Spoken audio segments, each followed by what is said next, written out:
After you've made your selections for your T-Services estimate from our website and you've chosen your date for the event, then you can go ahead and press submit, and then you're going to check your inbox. You're going to receive an email from us. It's going to tell you once you try to click into the project to confirm your email.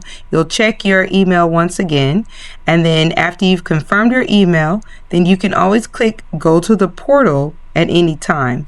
So once you click into the portal, this is an opportunity for you to send us a message, take a look at any updates to your file, upload any pictures or files that you want us to take a look at, see any activity that's gone on with your project. After we've made an update, then you'll receive another email that tells you, hey, your project has been updated. You'll go ahead and click the view booking link. You'll see a site that looks similar to what you saw the first time, but this time it says changes to the file have been made down at the bottom.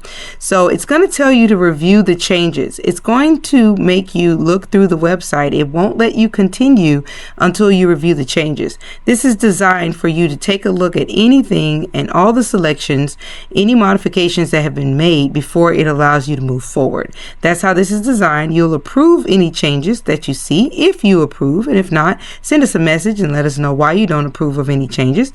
It says your approved changes have been accepted, and then you can go on to the next page. It won't let you continue forward until it makes sure that you've taken a look.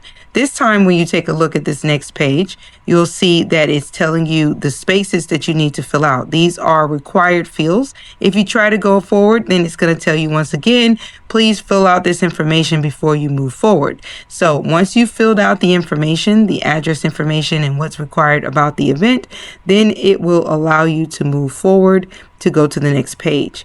You'll have to sign it to go ahead and agree with your signature. This is agreeing to the agreement that you've read over after you filled out all of your information. Again, it's designed to make sure that you review everything and you see all the pages, and then you'll take a look at the invoice. This is just another way you can jump between pages. It's also at the top, in addition to the top right. See, this is where we change the quantity. If you said you needed more than one item that was selected, and it requires a $100 booking, and in order to make that payment and secure your booking, this is where you'll complete the project changes.